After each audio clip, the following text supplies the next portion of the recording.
Looks like everyone's.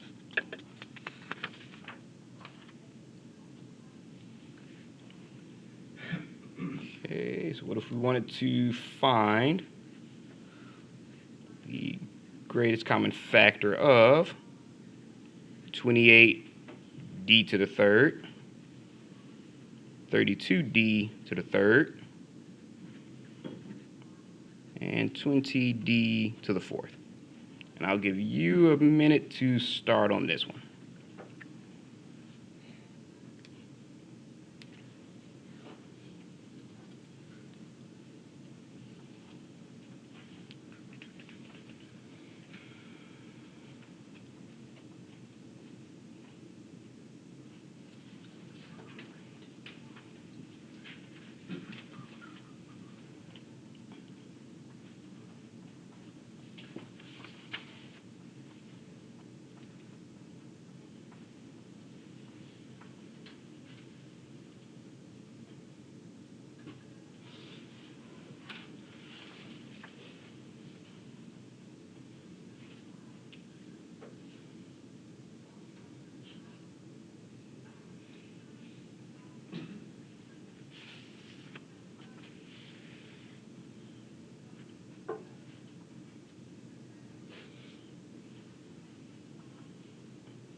All right.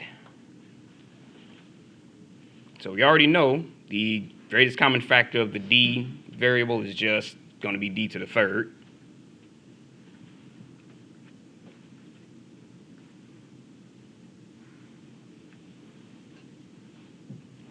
Just because it's the smallest exponent. Okay, so we know that 28 is 7 times 4, so that's 2 times 2 times 7. 32 is 8 times 4. So you have 2 times 2 times 2 times 2 times 2. And 20 is 5 times 4. So you have 2 times 2 times 5. Okay, second step. Circle what they have in common. So they have 2 in common. They have another 2 in common. And that's it. That means your greatest common factor of just the numbers is 2 times 2, which is 4. So that means your greatest common factor is 4d to the third.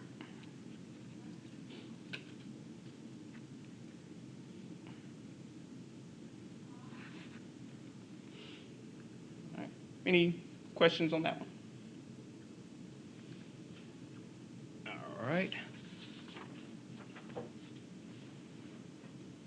One writing. Look like everyone's done writing.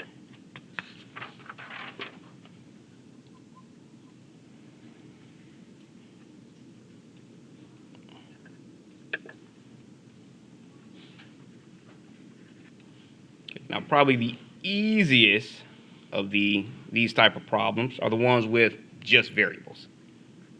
So find the greatest common factor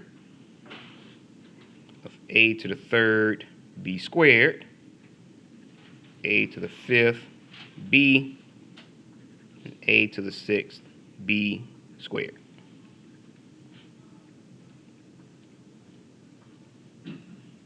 Okay. Since you have just a and b variables, you have to find the greatest common factor of a, the greatest common factor of b, and just multiply them together. Okay, so we know the greatest common factor of a to the 3rd, a to the 5th, and a to the 6th is just the smallest exponent, which is a to the 3rd. The greatest common factor of b squared, b squared, is just b, which means your overall greatest common factor is just a to the 3rd b. That's when the numbers kind of make it complicated. When you have just variables, you can breeze right through it. All right. Any questions on that one? All right.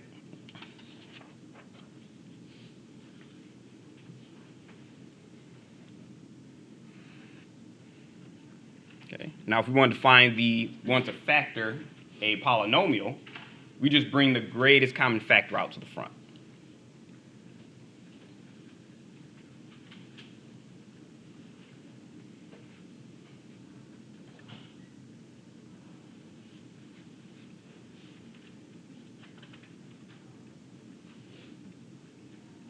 Bring the greatest common factor out to the front of the parentheses.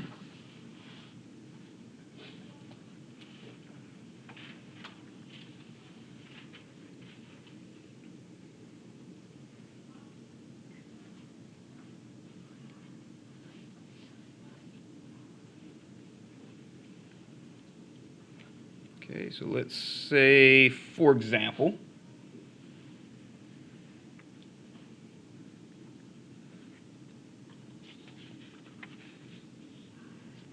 start on the next page instead of trying to squeeze everything on this one. Oh, is anyone still writing that? Okay, I'll leave that up there for a few more seconds.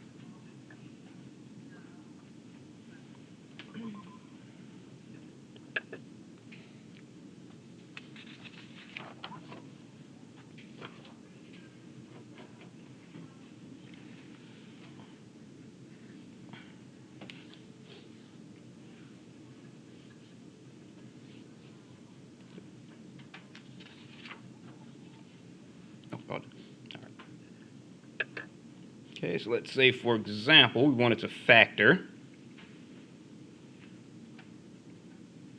5ab plus 10a.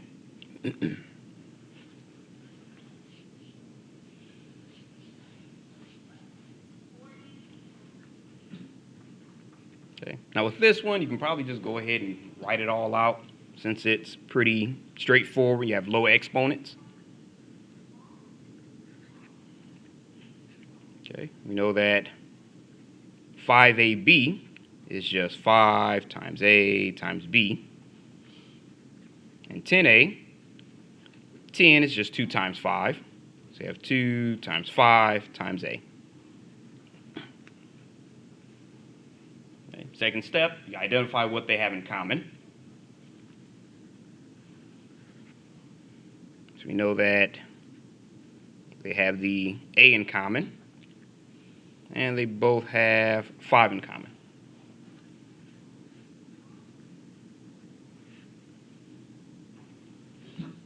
Which means your greatest common factor is going to equal 5 times a, or just 5a. Okay, now that gave us our greatest common factor. It didn't give us the factor of that particular polynomial. Okay, next we have to bring 5a to the front of the parentheses.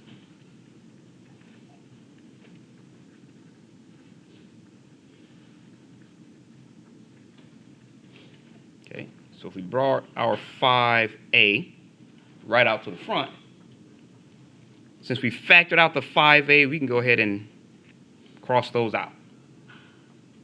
and everything that's left will go inside the parentheses. So we have 5a plus b. We crossed out the 5 and the a, so the only thing left is the b. Actually, let me write that out just above it.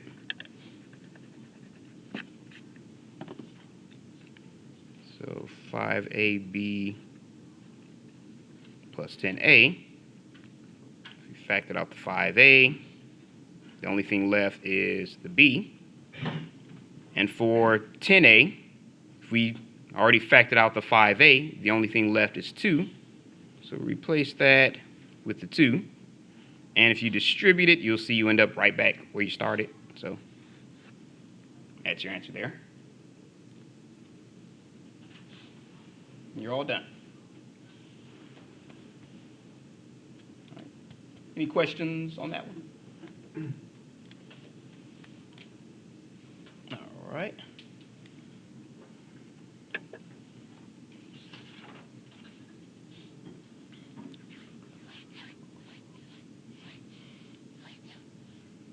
Looks like everyone's done writing.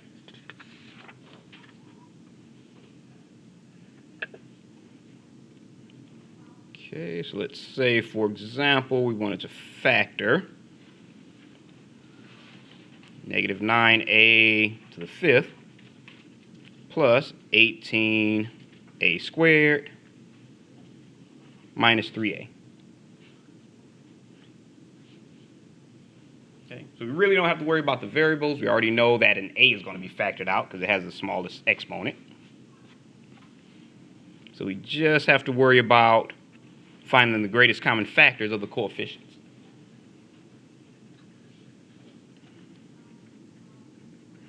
Okay, so our first step, we know negative 9 is negative 1 times 3 times 3. 18 is 2 times 9, so that's 2 times 3 times 3. And negative 3, that's just negative 1 times 3.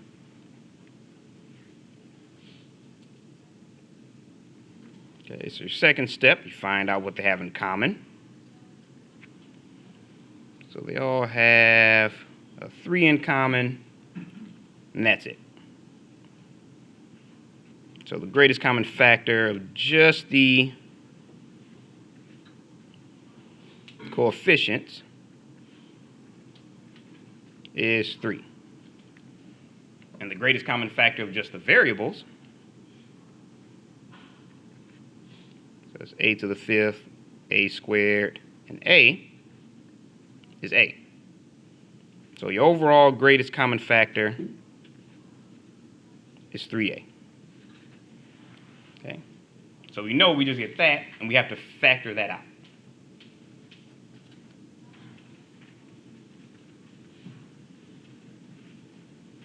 Move the greatest common factor equals 3a to the outside. Okay, so if we started off with negative 9a to the 5th plus 18a squared minus 3a, and we move a 3a to the outside, and we can go ahead and just cross it out up there. Where the negative 9 is, the only thing left is negative 1 and 3. So you can go ahead and just put negative 3 if you want, but I'm going to go ahead and put the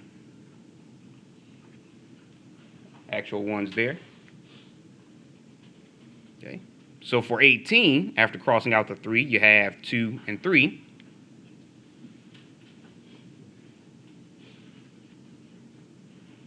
And for the negative 3, after crossing out the 3, you have negative 1. And just put minus 1. Okay. Now we have to look at the variables. Remember, you removed an a. So if you have a to the 5th here, well, actually, I rewrote it down here, so I wouldn't have to do that. If you have a to the 5th and you removed an a, that leaves an a to the 4th.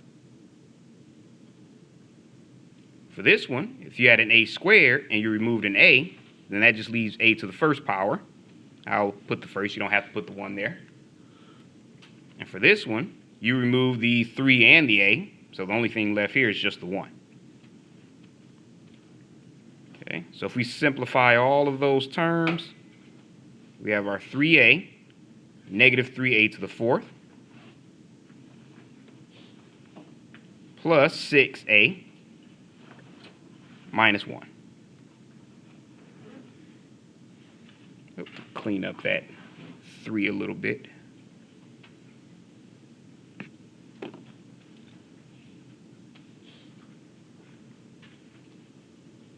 All right. So any questions on that one? Yes. Will there ever be a time where the greatest common factor can be a negative? Now we factor out a negative. Is the greatest common factor always going to be positive? Oh, no, you can't factor out a negative. If you wanted to factor out a negative from all of these, so what if you wanted to instead make it negative 3a? Then that just means every sign in here will just change.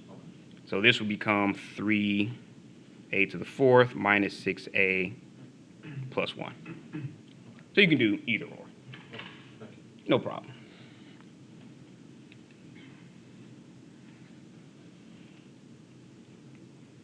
All right. Any other questions? All right.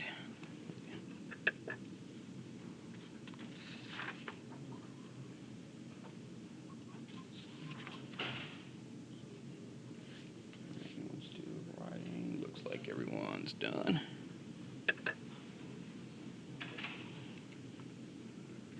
Okay. Now, sometimes the greatest common factor of a polynomial is another polynomial.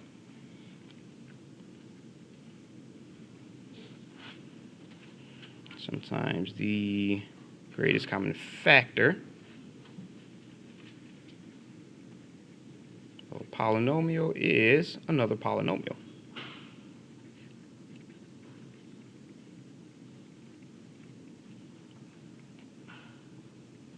Okay, so let's say, for example, we wanted to factor 5 times x plus 3 plus y times x plus 3.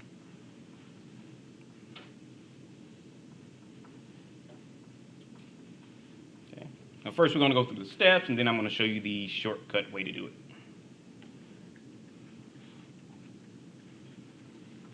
Okay. So your first thing you want to do, you want to factor. So 5 times x plus 3, really that's just 5 times the entire polynomial x plus 3. Same thing with y times x plus 3. That's just y times the entire, well, you can call it a binomial since there are only 2 terms, entire binomial x plus 3. Okay, so both of those, they have a common factor, where in this case it's x plus 3.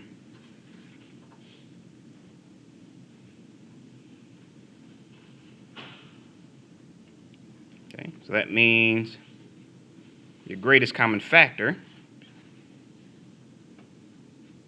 is the entire term x plus 3. Okay, so remember, when you're factoring a binomial, your greatest common factor, you're going to pull that to the front. So x plus 3 moves to the front of your parentheses. Okay, so that means if you go ahead and move your, I'm going to rewrite the original one so I won't have to keep reaching across the problem. So if you have 5 times x plus 3 plus y times x plus 3, your x plus 3 just moves to the front. Okay, which means, of course, if you go ahead and cancel those out, the 5x plus 3, after you cross out the x plus 3, 5 is the only thing left.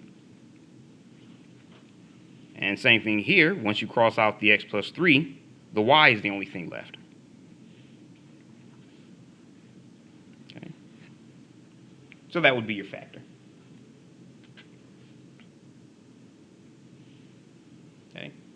quickest way is just to kind of avoid all those steps altogether.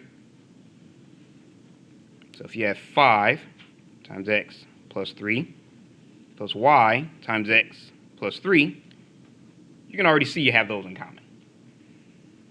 So all you have to do is just bring that out to the front. X plus 3, cross them out, and whatever is left goes into the other parentheses. So you have your 5 plus y. That's just a whole lot quicker. All right. Any questions on that one?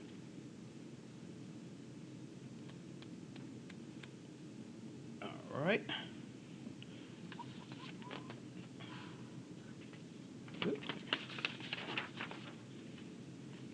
And this will kind of lead us into our factor by grouping.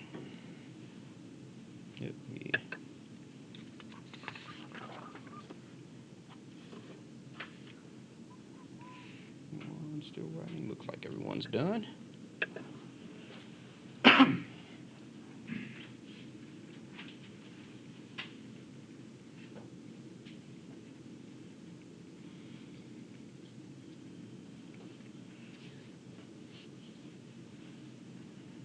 Okay, and the steps for factor by grouping. Okay. So the first thing you want to do is you want to make the 4 terms that you have, you want to cut those down into 2 smaller terms.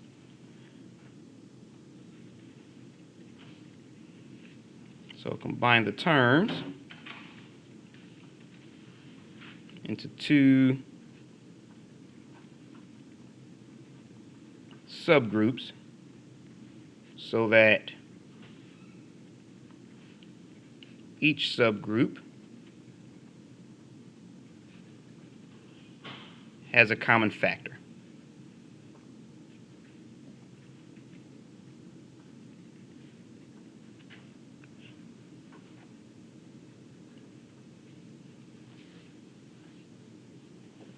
Okay. Next, for each one of those smaller groups, you want to find the greatest common factor.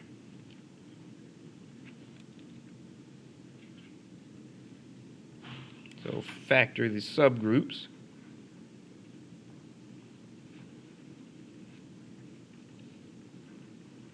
by finding the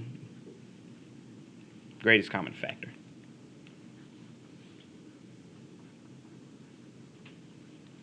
Okay. So for your third step, the second step should bring you to a common binomial in most cases, not in every case. If there is a common binomial, factor it out.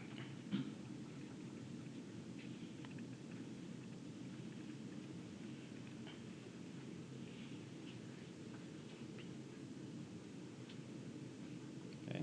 Now, if you don't have a common binomial, sometimes rearranging the terms can help.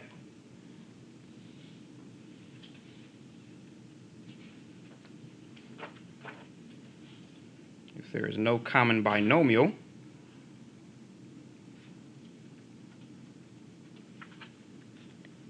rearrange the terms and try again.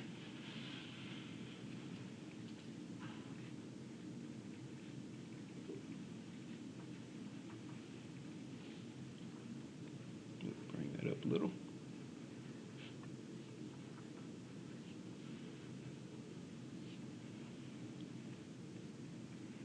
Now, if you rearrange it and there's no common binomial, and you rearrange it again, there's no common binomial, you rearrange it again, there's no common binomial, then you probably have what they call a prime polynomial, which means it can't be factored.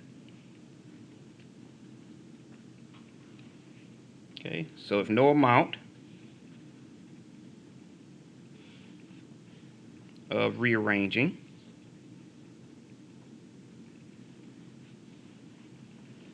will result in a common binomial,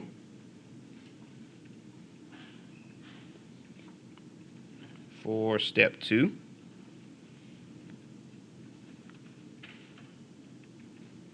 then it is a prime polynomial.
Okay, so let's say, for example, a factor by grouping. Say 15x to the third minus 10x squared plus 6x minus 4. Might as well restart.